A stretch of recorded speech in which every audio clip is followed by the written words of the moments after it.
Hello dear students, जैसे कि हमने लास्ट लेक्चर में देखा था कि हम लोग स्टडी कर रहे थे separation of the constituents from the mixture. Actually, there are some of the process in which those process are the called physical process, जिसमें हम एक प्रोसेस के थ्रू जाते हैं और बिना कंपोनेंट्स के नेचर को चेंज करे उन्हें एक दूसरे से सेपरेट कर दिया जाता है. ऐसे ही हम स्टडी करने वाले हैं आज इवोपरेशन के बारे में. In case of evaporation, what happened कि there is a one volatile and one non-volatile components were mixed together. So हम इसे इस तरीके से समझ सकते हैं जैसे कि अब यहाँ पर मैं क्लियर कर दूँ कि वोलेटाइल्स क्या होते हैं और नॉन वोलेटाइल्स क्या होते हैं. वोलेटाइल्स वो होते हैं जिनको एक लिमिटेड टेम्परेचर पर गर्म किया जाए तो वो क्या हो जाए, इवोपरेट हो जाए, गैसेस फॉर्म में कन्वर्ट हो जाएं. और दूसरे होते हैं नॉन वोलेटाइल जो गैसेस फॉर्म में कन्वर्ट ना हो. हेयर हम क्या देखते हैं, अगर आपने कोई सोल्यूशन लिया है, फॉर एग्जांपल आपने क्या किया है कि आपने वाटर के अंदर शुगर को ऐड कर रखा है, ठीक. तो यहाँ पर जो वाटर होगा वो क्या होगा, सॉल्वेंट. ठीक है, हम इस चीज़ को बहुत अच्छे से जानते हैं. अब वाटर हम लोग जानते हैं कि वाटर क्या है, एक वोलेटाइल लिक्विड है, ठीक है. और शुगर क्या है, एक नॉन वोलेटाइल है. तो जब इसके मिक्सचर को हमें अलग अलग करना हो, सेपरेट करना हो, तो हम एक टेक्निक का यूज़ करते हैं जिसे बोलते हैं evaporation. In case of evaporation what gonna happen कि below the boiling point of the water if we heat it, तो after some time what you notice कि जो पार्टिकल्स होंगे जो पार्टिकल्स होंगे सोल्यूट के, वो तो बॉटम पे कलेक्ट होने लगेंगे क्योंकि उनकी कंसनट्रेशन बढ़ने लगेगी और वाटर जो होगा उससे निकलकर इवोपरेट होता रहेगा. ये process below the boiling points होती है, इसलिए इस प्रोसेस को बोलते हैं इवोपरेशन. अंडरस्टैंड. इस प्रोसेस में क्या होगा, हमने एक जाल लिया, वॉच ग्लास, जिसमें मिक्सचर को हमने या फिर चाइना डिश में हमने मिक्सचर को रख दिया है, ठीक है. और फिर हम इसको हीट करते हैं ऑन आयरन गेज, ठीक है. तो जब आप इसे हीट करेंगे तो इसका टेम्परेचर बढ़ेगा और जो इसमें से वाटर है वो खुद ही इवोपरेट होता रहेगा, मीन वॉपर की फॉर्म में निकलता रहेगा. और जो नीचे सब्सटेंस बचेगा in the form of solid, that will be your sugar. और if there is salt, then we call that is salt. Okay, you just need to understand this is called the evaporation. After the evaporation there is one more process that is called the centrifugation. Actually अगर आपने study किया है पिछली class में या फिर तुमने देखा है एक प्रोसेस को, जैसे दूध से क्रीम निकालना, so that is called the centrifugation. इस प्रोसेस में क्या कहते हैं, जो डेंसर पार्टिकल्स होते हैं वो लाइटर पार्टिकल से अलग कर लिए जाते हैं. और हम बहुत अच्छे से जानते हैं मिल्क के अंदर जो डेंस पार्टिकल्स होते हैं वो इन द फॉर्म ऑफ क्रीम की फॉर्म में क्या कर दिए जाते हैं, अलग कर लिए जाते हैं. इस प्रोसेस को अगर हम देखें तो the method of separating denser particles and the lighter particles from a mixture by using a centrifuging machine called centrifugation.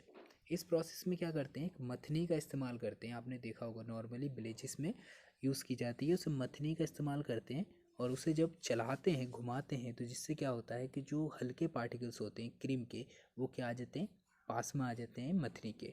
और धीरे धीरे हम क्या देखते हैं कि कुछ देर में उससे दूध के मिक्सचर से, जो एक मिक्सचर था कुछ देर पहले कोलाइडल, उससे जो क्रीम के पार्टिकल हैं वो सेपरेट हो जाएंगे. And generally there are some of the machines they were used for the commercial level. Okay, next slide में हम स्टडी करने वाले हैं डिकेंटेशंस और इसे बोलते हैं सेपरेटिंग फनल्स. इसमें क्या होता है, इसमें एक सेपरेटिंग फनल का इस्तेमाल करते हैं. This is called the separating funnel. इसमें क्या होता है, अगर आपके पास एक मिक्सचर है और वो मिक्सचर में दो इमिसिबल लिक्विड्स मिले हुए हैं, दो या दो से ज़्यादा, तो ये on the basis of density, जिसकी डेंसिटी ज़्यादा होगी वो कहाँ होगा, बॉटम में कलेक्ट हो जाएगा. हम जानते हैं मोर डेंस है जो लिक्विड होगा वो कहाँ होगा, बॉटम में कलेक्ट हो जाएगा. और जो हायर डेंस, जिसकी लेसर डेंसिटी होगी वो कहाँ होगा, ऊपर पहुँच जाएगा. तो अगर हमारे पास मिक्सचर है वाटर का और केरोसिन ऑयल का, और अगर हम इस मिक्सचर को सेपरेटिंग फनल में रखने के बाद कुछ वक्त तक रख देंगे तो हम देखेंगे कि दो सेपरेट लेयर बन जाती हैं, ठीक है. और हम धीरे धीरे इस वाटर वाली लेयर को क्या कर देंगे, इससे सेपरेट कर देंगे, जिससे क्या होगा, हमारे पास केरोसिन ऑयल अलग हो जाएगा और दूसरा वाला मिक्सचर इमिसिबल वाटर वो अलग हो जाएगा. This is a very good technique that is used in lot of the process in which when two of the miscible liquids were separated. Okay. अगली प्रोसेस की अगर हम बात करें तो ये प्रोसेस है सब्लिमेशन. एक्चुअली बिफोर आई से समथिंग, सब्लिमेशन के बारे में मैं समझा देता हूँ. Sublimation is a process in which work gonna happen कि यहाँ पर जो सॉलिड मटेरियल होता है वो डायरेक्ट कन्वर्ट होता है किसमें, गैसेस फॉर्म में, without going intermediate state liquid state. तो ये ज़्यादा से डायरेक्ट पहुँच जाएगा किसमें, पेपर की फॉर्म में, जिसे हम बोलते हैं गैसेस स्टेट. ओके. इसमें क्या होता है कि जब हमारे पास दो मिक्सचर हैं, एक तो है सब्लिमेबल और दूसरा अनसब्लिमेबल है. फॉर एग्जांपल हमने क्या किया है, अमोनियम क्लोराइड को मिक्स कर लिया है कॉमन सॉल्ट के साथ, common salt that we call like sodium chloride. और जब हमें इन दोनों को अलग करना होगा तो हम क्या करेंगे, ऊपर से एक तो वॉच ग्लास लेंगे हम, और वॉच ग्लास के ऊपर से हम क्या करते हैं, एक फ़नल को रख देते हैं और इस फ़नल को यहाँ पर कॉटन से बंद कर देते हैं. ठीक है. फिर क्या करते हैं, जब हम इसे हीट करते हैं तो हम जानते हैं जो हमारे पास अमोनियम क्लोराइड होता है वो टेम्परेचर जब उसका बढ़ाया जाता है तो वो डायरेक्ट सॉलिड स्टेट से कन्वर्ट हो जाता है गैसेस स्टेट में, मीन वेपर की फॉर्म में. और ये वेपर क्या होता है, ऊपर जाता है और धीरे धीरे यहाँ पर ठंडा होकर ये इसकी साइड्स में कलेक्ट होने लगता है. और फिर हम क्या देखेंगे, जो नीचे हमारे पास बचेगा वो सिर्फ क्या होगा, हमारे पास हमारा कॉमन सॉल्ट होगा, सोडियम क्लोराइड. अंडरस्टैंड. तो इस प्रोसेस को भी ध्यान रखना है ठीक से. सब्लिमेशन में क्या होता है कि इसमें एक तो सब्लिमेबल होता है जो सीधा सॉलिड स्टेट से कौन सी स्टेट में पहुंच जाता है, वेपर की स्टेट में पहुंच जाता है. और दूसरा वाला क्या होता है, नॉन सब्लिमेबल होता है, मतलब वो से अगर हम हीट करेंगे तो वो सॉलिड स्टेट से डायरेक्ट वेपर स्टेट में न जाकर लिक्विड स्टेट में जाएगा. लेकिन इतना टाइम नहीं लगता, उससे पहले ही क्या होता है, जो सॉलिड स्टेट से डायरेक्ट वेपर स्टेट में जाते हैं वो आसानी से सेपरेट हो जाते हैं. तो इसमें क्या होता है कि जो अगर if A mixture of ammonium chloride and a common salt is heated, the ammonium chloride sublimes and can be cooled and solidified and collected. इसके बाद बात करेंगे हम अगली प्रोसेस में, जिसमें हम बात करते हैं क्रोमेटोग्राफी की. Actually chromatography is a process जिसमें क्या होता है, कलरिंग कंपोनेंट को उनके लिक्विड से फिल्टर करके अलग किया जाता है. जैसे फॉर एग्जांपल हम बोलेंगे the method, okay, one minute, the method is used to separating color component from the liquid by using a filter paper or bloating paper is called chromatography. इसमें क्या होगा, एक पेपर लेंगे और उसके ऊपर मटेरियल को एक जगह रखा जाता है. ठीक. और फिर उसके बाद क्या करते हैं, इसे एक दूसरे लिक्विड में रख देते हैं. अब धीरे धीरे क्या होता है, ये कलर्स ऊपर की ओर चढ़ने लगते हैं. अब जो भी जितनी ऊपर जाता है उसकी लेंथ के हिसाब से उसके डिफरेंस को पता कर लिया जाता है. They put a drop of a ink near one end of a strip filter paper and dip the end of the paper in a test tube containing water. Ink is mixture of two more colored components. The components when is more soluble in water rises faster and get separated. Means जो ज़्यादा soluble होते हैं water में वो क्या करते हैं, बहुत ऊपर तक चले जाते हैं. जैसे अब फॉर एग्जांपल अगर हम इसकी बात करें ऊपर वाले की, तो ये क्या होगा, मोर सॉल्युबल होगा किसमें, वाटर में. That is more soluble in water. So ये क्या करेगा, बहुत ऊपर तक जाएगा. ठीक है. अगली बात है हमारी डिस्टिलेशन की. Actually, distillation is process used for to separate two miscible liquids. So, for example, it is used for the separation of a mixture that is miscible liquids. Okay, जैसे आपके पास दो लिक्विड्स हैं और वो आपस में मिसिबल हैं लेकिन उनके बॉइलिंग पॉइंट्स में क्या है, डिफरेंस है. तो इस प्रोसेस को क्या बोलते हैं हम, इस प्रोसेस को बोलते हैं हम डिस्टिलेशन. यानी कि अगर आप उन्हें हीट करके सेपरेट करते हैं तो वो प्रोसेस डिस्टिलेशन कहलाएगी. बट इम्पॉर्टेंट ये है कि जैसे हमने जब नॉन मिसिबल इमिसिबल लिक्विड थे तो हमने कौन सी प्रोसेस यूज़ की थी, हमने यूज़ की थी separating funnel. But in case of these हम क्या यूज़ कर रहे हैं, यहाँ पर यूज़ करते हैं हम डिस्टिलेशन. लेकिन इनके क्या होता है, बॉइलिंग पॉइंट्स में डिफरेंस होना चाहिए. The process simple distillation is used separating a mixture of two miscible liquids having sufficient difference in their boiling points. यानी कि इनके boiling point में एक sufficient difference होना ही चाहिए. Okay, if a mixture is acetone and water, और अगर हम इन्हें क्या करेंगे, हीट करेंगे अपरेटस में, तो हम क्या देखेंगे, जिसका भी बॉइलिंग पॉइंट लोअर होगा वो क्या होने लगेगा, बॉयल होकर इन द फॉर्म ऑफ वेपर बाहर आ जाएगा, और उसे कंडेंस करके हम उसे सेपरेट कर लेंगे। ठीक है, ओके। अगली आ जाती है हमारी process fractional distillation. Actually fractional distillation में क्या होता है, सिर्फ एक फ्रैक्शनल ट्यूब लगा देते हैं, this is called the fractional column. Okay, इससे क्या होता है कि जब दो लिक्विड जो हैं, जो हमारे पास मिसिबल लिक्विड्स हैं, उनके अंदर डिफरेंस सिर्फ और सिर्फ कितना हो, अराउंड 20 केल्विन या फिर 20 डिग्री सेंटीग्रेड का हो, तब हम इस प्रोसेस का इस्तेमाल करते हैं। इसमें क्या होता है कि इस process is used for separating a mixture of two more miscible liquids whose difference in boiling points is less than 20 Kelvin 25 Kelvin। Okay, तो दैट मस्ट बी अराउंड 20 और 25 केल्विन से अगर कम है तो हम क्या करेंगे, इस प्रोसेस का यूज करेंगे, that must be miscibles. Okay, fractional distillation is similar to that of simple distillation process. Okay, लेकिन इसमें क्या करते हैं, हम फ्रैक्शनल कॉलम का यूज करते हैं, जिससे क्या होता है, फ्लास्क एंड कंडेंसर, और जो between distillation flask and condenser the fractional column has a glass breed which increase the surface. यानी कि जो ये फ्रैक्शनल कॉलम होगा, इसके अंदर क्या रहते हैं, ग्लास ब्रीड लगे रहते हैं, जिससे क्या होता है, इसका एरिया बहुत ज़्यादा बढ़ जाता है।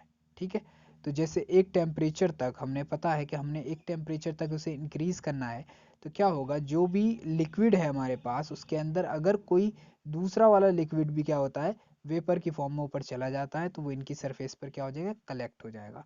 और जब वो कलेक्ट होगा तो कुछ देर बाद due to higher temperature, not reaching higher temperature, वो क्या होगा, वापस आ जाएगा, और जिसका टेम्परेचर इक्वल होगा, जिसका टेम्परेचर लोअर होगा, वो कहाँ हो जाएगा, यहाँ से निकलते हुए यहाँ पर कलेक्ट कर लिया जाएगा। So this is a process that is called frictional distillation process. तो आपको खास बात इसमें ये याद रखनी है कि इसमें जो टेम्परेचर होता है, उसका डिफरेंस अराउंड 20 to 25 केल्विन या फिर 25 डिग्री सेंटीग्रेड का ही होता है। That's it. अगली प्रोसेस जो हम यूज़ करते हैं वो है separation of component of the gas और द एयर। सो जैसे फॉर एग्जांपल हमें एयर को से उसकी गैसेस को सेपरेट करना हो, तो air is a mixture of gases, the components of the air can be separated by frictional distillation. इस प्रोसेस में आप क्या करेंगे, इसे समझने से पहले आप ये समझिए कि आपके पास एयर है, और आप एयर को क्या करने वाले हैं, कंप्रेस्ड करेंगे, कूल करेंगे, जिस जैसे कि उसका, जब आप प्रेशर बढ़ाते जाएंगे किसी सिलेंडर में और उसका टेम्परेचर को रिड्यूस करते जाएंगे, तो वो एक टाइम ऐसा आएगा कि वो लिक्विड स्टेट में या लिक्विड एयर बन जाएगी। आप क्या करेंगे, allow to warm up slowly in a fractional distillation column. So it's a separate process that's use at a very low temperature actually.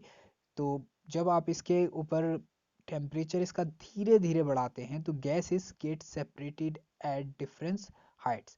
तो क्या होगा, जब एक टेम्परेचर पर पहुंच जाएगी जहां पर एक गैस क्या होने लगती है, बॉयल होने लगती है या फिर इवोपरेट होने लगती है, लिक्विड से गैसेस फॉर्म में आने लगती है, तो उस पॉइंट पर क्या होगा, उस गैस को आसानी से अलग कर लिया जाता है।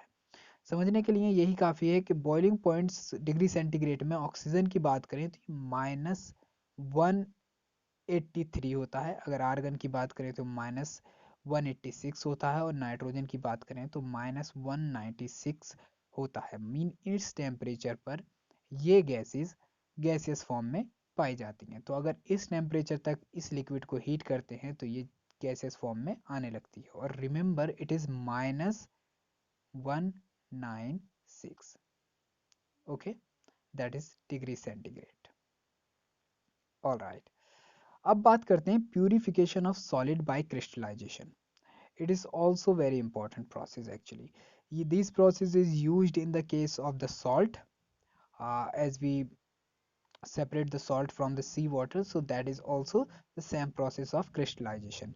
What's gonna happen? The crystallization is a process of obtaining a pure solid from in the form of the crystals from the solution. तो अगर किसी solution से हमें crystals की form में किसी सॉलिड को सेपरेट करना है, that is called the purification of solid by crystallization. By crystallization we can obtain pure copper sulfate from its solution. For example, आप इसे ऐसे समझिए कि आपके पास कोई कॉपर सल्फेट का सोल्यूशन है जिसमें क्या है, बहुत ज़्यादा, फॉर एग्जाम्पल कोई इम्प्योरिटी वगैरह है, तो आप उसे सेपरेट करने के लिए क्या करेंगे कि आप उसे डिसॉल्व करेंगे, उस पाउडर को, कॉपर सल्फेट के पाउडर को वाटर के साथ, और फिर उसे क्या करेंगे, फिल्टर कर कर इम्प्योरिटीज़ को क्या कर देंगे, अलग कर देंगे। अब क्या करते हैं, अब हमारे पास क्या बचा, सिर्फ वाटर और कॉपर सल्फेट बचा है, तो हम क्या करेंगे, इसको इवोपरेट करेंगे in china dish to get a saturated solution. यानी कि जब हम इसे इवोपरेट करेंगे तो इससे वाटर निकल जाएगा और हमारे पास एक सेचुरेटेड सोल्यूशन बचेगा। Cover the solution with the filter paper, फिर ऊपर से क्या करते हैं, एक फिल्टर पेपर लगाते हैं and allow it to cool, और इसे ठंडा होने देते हैं। Pure copper sulphate crystals are formed, और इसके बाद क्या होता है, हमारे पास एकदम प्योर कॉपर सल्फेट के ब्लू क्रिस्टल मिलते हैं। अंडरस्टैंड? Okay, that's it. आगे बात करते हैं हम टाइप्स ऑफ प्योर सब्सटेंसेस, यानी कि प्योर सब्सटेंसेस कितने टाइप्स के हो सकते हैं। Okay, here you need to keep one thing in your mind. The pure substances are of two types. They are elements and the compounds. They could be elements or the compound. In case of elements, we know is a basic form of the matter which cannot be broken down into simpler substances by chemical reaction. Even by a chemical reaction, you cannot break down in simple substances. Okay, the elements are of three types. ये तीन तरह के होते हैं, हम लोग जानते हैं, मेटल, नॉन मेटल्स और मेटेलॉइड्स। ओके, मेटल्स कौन सी होती हैं, जो मेटेलिक प्रॉपर्टी शो करती हैं। नॉन मेटल कौन सी होती हैं, जो नॉन मेटेलिक प्रॉपर्टी शो करती हैं। और जो मेटेलॉइड्स होते हैं वो दोनों की ही प्रॉपर्टी शो करते हैं। अब बात करते हैं प्रॉपर्टीज ऑफ द मेटल्स क्या है। ये लस्टर शो करती हैं, ये मिलिएबल होती हैं कि आप इसको चादर के फॉर्म में कन्वर्ट कर सकते हैं, और ये डक्टाइल भी होती हैं, मीन आप इसकी वायर बना सकते हैं। They are good conductor of heat and electricity, यानी कि इनसे इलेक्ट्रिसिटी और हीट का कंडक्शन बड़ी आसानी से हो जाता है। और ये सोनोरस होती हैं, मीन अगर आप इन्हें पीटेंगे तो इनसे आवाज़ आएगी। Example iron, aluminium, zinc, mercury, copper, silver, gold etcetera. अब बात करते हैं properties of the non metals, तो ये क्या हो जाएंगी, ये नॉन लस्ट्रस हो जाएंगी क्योंकि इनके पास लस्टर नहीं होगा। ठीक है, चमक वगैरह, ये मेलिएबल भी नहीं होंगी और डक्टाइल भी नहीं होंगी, सीधी सी बात है। ठीक है, इनसे आप चादर नहीं बना सकते और ना ही वायर बना सकते हैं। The other thing, they are bad conductor और the poor conductor of electricity and the heat. Okay, and they are not sonorous, even आप जब इन्हें पीटते हैं किसी चीज़ से तो इससे कोई आवाज़ नहीं आती। एग्जाम्पल है hydrogen gas, oxygen, nitrogen, iodine, carbon, sulphur, phosphorus. Okay, अब बात करते हैं प्रॉपर्टीज ऑफ मेटलॉइड्स। तो metalloids are the element which is show some properties of metals and the some properties of non metals. सो हम कह सकते हैं ये क्या है, इनके बीच की प्रॉपर्टीज दिखाता है। ये कुछ प्रॉपर्टीज तो मेटल्स की तरह दिखाएगा और कुछ प्रॉपर्टीज नॉन मेटल्स की तरह दिखाएगा। एग्जाम्पल है बोरोन, सिलिकॉन, जर्मेनियम और मैनी मोर। ओके, अब बात करते हैं हम कंपाउंड्स की। In case of compound, you need to understand one thing more. The compounds is substances composed of two or more elements chemically combined together in a fixed ratio. यानी कि अगर आप क्या करें, एलिमेंट्स को, एक या एक से ज़्यादा एलिमेंट्स को आप केमिकली कंबाइन करते हैं तो क्या बन जाता है, कंपाउंड्स बन जाता है। फॉर एग्जाम्पल जैसे H2O, it's a formula of water. तो इसमें क्या है, दो तो हाइड्रोजन है और एक ऑक्सीजन है। ये क्या है, एक दूसरे से केमिकली जुड़े हुए हैं, मीन बॉन्डेड है एक फिक्स रेशियो में, तो that is called a compound. Okay, similar he carbon dioxide. Okay, sulphur, sulphur को लिखते हैं S8, और यहाँ पर आ जाएगा सुगर, जिसे सुगर को लिखते हैं हम C12H22O11।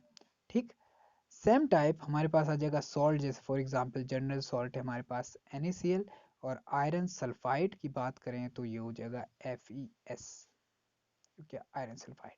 These all are called what, compounds. Okay, जब एक से ज़्यादा एलिमेंट्स जो डिफरेंट फॉर्म में और केमिकली एक दूसरे से एक फिक्स्ड रेशियो में क्या होते हैं, जुड़ जाते हैं, तो हम उन्हें बोलते हैं compounds.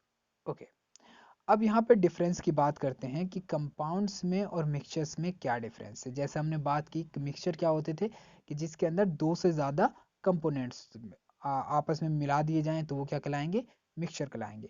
But in case of that हमने एक बात देखी थी कि वहाँ पर कोई भी रिएक्शन नहीं होती थी। But in case of compound हमने बात की कि there is chemically combined, these are chemically combineds, okay. उसमें क्या होता था, वो अपनी प्रॉपर्टीज में ही रहते थे, लेकिन यहाँ पे क्या है, इसके नेचर बदल जाता है।